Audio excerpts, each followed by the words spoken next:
You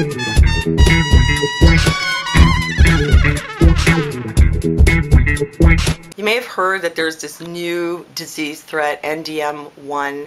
It's actually like a genetic mutation that occurs in a bacteria to make it resistant to antibiotics.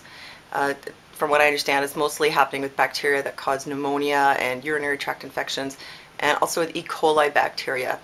Okay, here's my advice. Don't freak out. Because, you know, the powers that be are always trying to keep you scared and make you think there's this big threat of disease that's going to wipe out mankind. From what I understand, there's been like 37 cases in Asia. We have what, like 6.5 billion people on the planet? You know, antibiotic resistance is not anything new.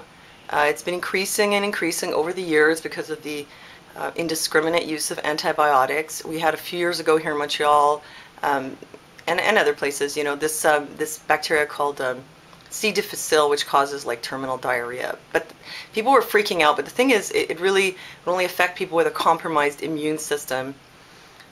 When you take antibiotics, you know, they kill the bad bacteria, but they also kill good bacteria. So you can take antibiotics for pneumonia and it kills your intestinal flora. So maybe that's why they were susceptible to C. difficile, because it's something that affects your intestines. And one of the things that was successfully used to treat it was probiotics, like a bio-KL culture. So it's happened before, and the same thing with this. Pneumonia usually affects people who have a compromised immune system. And there's different kinds of pneumonia. There's bacterial, but there's also viral, and there's fungal. Urinary tract infections, you can treat that with cranberry extract pills.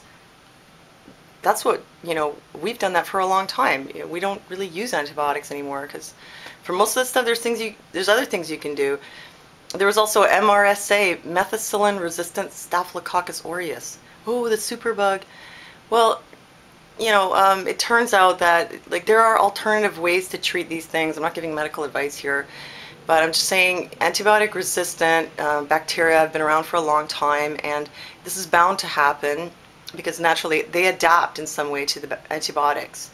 So we need to look at, not, you know, freaking out and worrying that we're all going to die of this, but maybe we should be looking towards cures that do not involve antibiotics.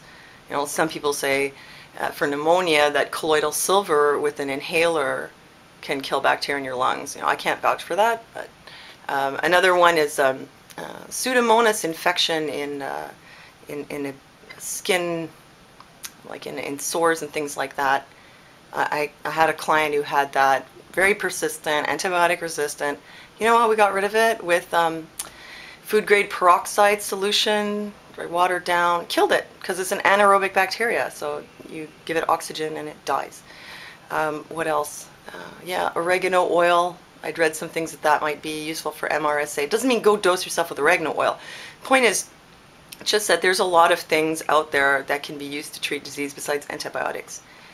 Number one. And number two, so far it's very rare. Okay, and three, like I said, pneumonia affects mostly people with a compromised immune system.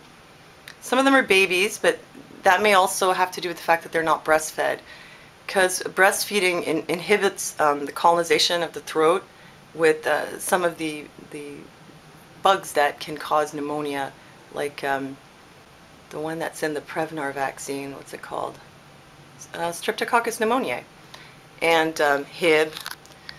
So, you know, you can do things like breastfeed your baby and try to keep your immune system strong. And urinary tract infections, again, there are alternatives. And E. coli, well, you know, how often do you get E. coli? Avoid, you know, risk factors for E. coli, like eating meat that's not properly cooked, or, you know, unclean food, things like that. So here's my advice to you: just don't freak out about NDM-1. They like to keep you scared, but don't buy into it.